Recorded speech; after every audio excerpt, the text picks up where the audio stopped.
अस्सलाम वालेकुम दोस्तों, मेरा नाम हम्माद है एंड मैं founder and CEO of M K engineering. आज की बड़ी इंटरेस्टिंग वीडियो है जिसके अंदर हम डिस्कस करेंगे एयर क्वालिटी इंडेक्स के हवाले से। आज कल पंजाब के अंदर धुंध पड़ी हुई है जिसके अंदर स्मोक भी है और उनका एयर क्वालिटी इंडेक्स जो है बहुत ख़राब हुआ है। तो हम ये डिस्कस करेंगे कि ये इंडेक्स बनाया किसने, इसमें कौन कौन से पोल्यूटेंट्स जो हैं उनको मेजर किया जाता है और उनको मेजर करने के बाद फिर इसकी जो कैटेगराइजेशन है वो कैसी है, और उसके बाद हम आखिर में ये डिस्कस करेंगे कि लाहौर, मुल्तान और कराची के अंदर इस वक्त एयर क्वालिटी इंडेक्स क्या है।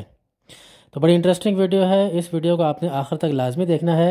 आगे बढ़ने से पहले हमारे चैनल को लाइक, सब्सक्राइब और शेयर कर लें ताकि आइंदा आने वाली इस किस्म की इंटरेस्टिंग वीडियोज़ आपको मिलती रहें।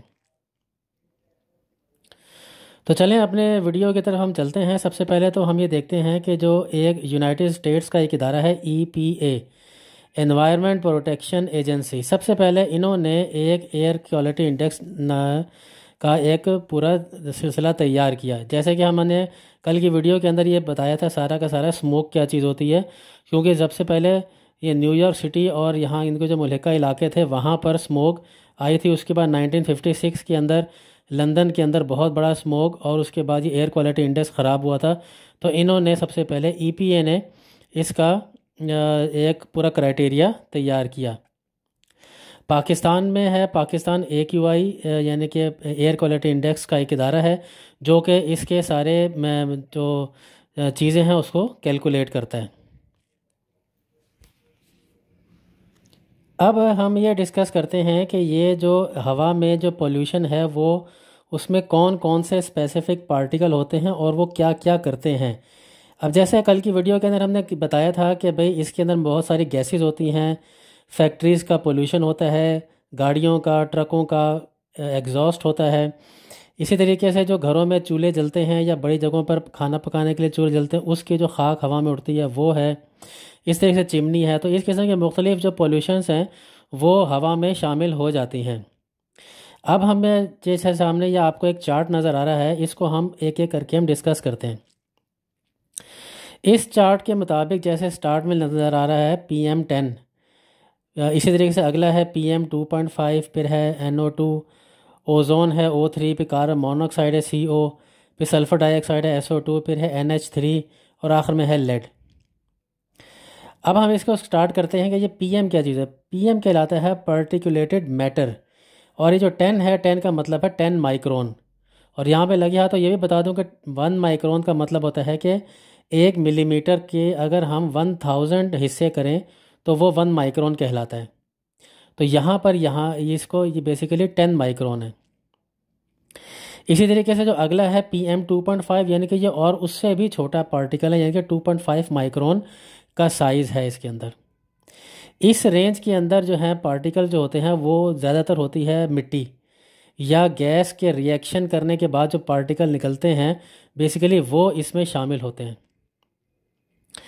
इसके बाद हमारे पास है NO2 यानी कि नाइट्रोजन डाइऑक्साइड। इसका जो मेन सोर्स है जो कि हवा में शामिल होता है वो है गाड़ियों का या व्हीकल्स का जो है फ्यूल जब जलता है जो धुआं निकलता है, बेसिकली ये उस में से ज़्यादातर प्रोड्यूस होती है। अब जो नई गाड़ियां आ रही हैं उसमें एक आ रहा है कि कैटलिस्ट कन्वर्टर लगाए जा रहे हैं, यानी कि कैटलिस्ट कन्वर्टर का मतलब यह है कि उसमें कैटलिस्ट डाल दिया जाता है फ्यूल टैंक में जो कि NO2 को सिर्फ N2 में कर देता है, जिसकी वजह से जो है वो हैज़र्डियस नहीं रहता। इसके बाद नंबर आता है ओजोन का, O3 का, यानी कि हमने जो कल की वीडियो के अंदर डिस्कस किया था कि जो ओजोन लेयर है अगर वो ज़मीन के मदार से दूर है तो हमारे लिए फ़ायदेमंद है, यानी कि सूरज से निकलने वाली अल्ट्रा वायलेट रेडिएशंस को ये ओजोन वहीं पर रोक लेती है और साफ़ सुथरी जो रोशनी है वो ज़मीन तक आती है, तो ये फ़ायदेमंद है। लेकिन अगर इसके साथ ये जो हमारे एयर पोल्यूशन के साथ जब सूरज की रोशनी टकराती है तो केमिकल रिएक्शन की वजह से VOCs इसमें जनरेट हो जाते हैं, वोलेटाइल मैटर जो उसमें आ जाते हैं। तो ये एक किस्म की लेयर जो है वो ग्राउंड लेवल के साथ आ जाती है, उसको कहते हैं स्मोक, जैसा कि हमने कल की वीडियो में बताया। तो स्मोक बेसिकली ओजोन 3 की ओजोन जो है उसकी एक लेयर है। इसकी वजह से जो हमारे लंग्स हैं उसके टिश्यूज़ डैमेज हो सकते हैं, गला ख़राब हो सकता है, और उसके अलावा सांस की बहुत सारी बीमारियां इससे होती हैं। इसके बाद चार्ट में नज़र आ रहा है कार्बन मोनोऑक्साइड। कार्बन मोनोऑक्साइड को नाम सुनते ही आपको याद आया होगा मरी वाला इंसिडेंट, जिसके अंदर बर्फ़बारी हुई थी बहुत ज़्यादा और ट्रैफिक हो गया जैम। मरी के अंदर जिस वक्त वहाँ पे लोग जो थे वो ना आगे जा सकते थे ना पीछे जा सकते थे, तो उन्होंने हीटर ऑन करके, अपनी गाड़ी का इंजन ऑन करके, हीटर ऑन करके अंदर ही बैठ गए, क्योंकि कहीं जाने का रास्ता तो था नहीं। और उसके बाद उनकी सडन डेथ होना शुरू हो गई। तकरीबन इसमें 30 के करीब अफराद जो थे फैमिली समेत हलाक हुए थे इसके अंदर। अब उसमें कार्बन मोनोऑक्साइड क्या करती है? कार्बन मोनोऑक्साइड बेसिकली एक कलरलेस गैस है, टेस्टलेस गैस है। इसका आपको बू भी महसूस नहीं होती। इसी तरीके से ये हाईली टॉक्सिक है। और ये जो है बेसिकली जो इनकम्प्लीट कंबस्टन होता है, यानी कि अगर गाड़ियों के अंदर सही कंबस्टन हो जाए तो वो बन जाता है CO2 यानी कार्बन डाइऑक्साइड। वो भी हैज़र्डस होता है लेकिन इतना नहीं होता। लेकिन जब इनकम्प्लीट कंबस्टन हो जाती है, पानी के मॉइस्चर के साथ उसमें हो जाता है, में शामिल हो जाता है, तो ये बन जाती है कार्बन मोनोऑक्साइड। और जो कार्बन मोनोऑक्साइड होती है वो फिर इंसानों को मतलब इसमें पता भी नहीं चलता और बंदे की डेथ हो जाती है। अब डेथ कैसे होती है? ये बेसिकली जब सांस के ज़रिए कार्बन मोनोऑक्साइड अंदर हमारे फेफड़ों में जाती है तो ये हीमोग्लोबिन के साथ रिएक्शन करती है। जब हीमोग्लोबिन के साथ रिएक्शन करती है तो उसमें से जो ऑक्सीजन होती है उसको गायब कर देती है। तो जब खून में से ऑक्सीजन गायब हो जाती है तो बेसिकली उसमें सांस लेने में परेशानी होती है और बंदे की सडन डेथ हो जाती है और बंदे को मतलब संभलने का मौका भी नहीं मिलता। इसके बाद हमारे पास जो चार्ट में नज़र आ रहा है वो है SO2 सल्फ़र डाइऑक्साइड। ये बेसिकली कोल की जो बर्निंग होती है, कोयला में जो कि सल्फ़र कंटेंट होते हैं, जिसकी वजह से ये इसमें प्रोड्यूस होता है और ये हवा में पोल्यूशन का बायस बनता है। इसके बाद नंबर आता है NH3 का, अमोनिया का। अमोनिया बेसिकली ये कोई किसी प्लांट वगैरह से नहीं निकलती, ये नॉर्मली निकलती है फार्म से, यानी कि बाड़ों से, यानी कि जहाँ पे एनिमल्स होते हैं उनका जो गोबर वगैरह होता है वहाँ से अमोनिया निकलती है। ये जो है बेसिकली PM2.5 बनाती है। यानी कि हमने जो शुरू में डिस्कस किया PM2.5 माइक्रोन जो है, यानी कि पार्टिकुलेटेड मैटर जो है वो ये बनाती है। इसकी वजह से ये जब हवा में जाती है तो ये भी पॉल्यूशन का बायस बनती है। आखिरी नंबर आता है लेड का, PB का। ये बेसिकली माइनिंग में आता है। इसी तरीके से स्मेल्टिंग का जो लोहे में प्रोसेस होता है उसमें होता है। इसी तरीके से जो ये पेंट्स होते हैं, रंग होते हैं, इसके अंदर भी ये शामिल होता है। इसी वजह से आजकल जो पेंट आ रहे हैं उसमें आपने इश्तहारों में भी देखा होगा कि वो लेड फ्री पेंट का, डायमंड का जिस तरीके से, या और भी पेंट कंपनीज़ हैं उन वो बताते हैं कि लेड फ्री है। तो ये बेसिकली जो लेड फ्री जो पेंट हो, मतलब अगर लेड होगा तो ये बेसिकली आपको फौरी तौर पे तो नुकसान नहीं पहुंचाएगा, लेकिन इसकी ये एक ख़राब आदत है कि ये अगर हमारे जिस्म में चला जाएगा तो ये जाने के बाद एकदम से कुछ रिएक्शन नहीं करेगा, जब मगर ये निकलेगा भी नहीं और ये एक्यूमुलेट होता चला जाएगा। यानी कि जो नया आता चला जाएगा वो एक्यूमुलेट होगा और उसके बाद ये इतना ज़्यादा एक्यूमुलेट हो जाएगा कि कैंसर तक ये कर सकता है। अब हम अपने वीडियो के अगले हिस्से की तरफ चलते हैं। इसके अंदर हम डिस्कस करेंगे एक वाई, ये जो ऊपर हमने सारा डिस्कस किया इसके हिसाब से जो भी मॉनिटर किया गया, डेटा कलेक्ट किया गया, उसके हिसाब से मुख्तलिफ जोन बनाए गए, जैसे कि सामने नज़र आ रहा है इस वक्त।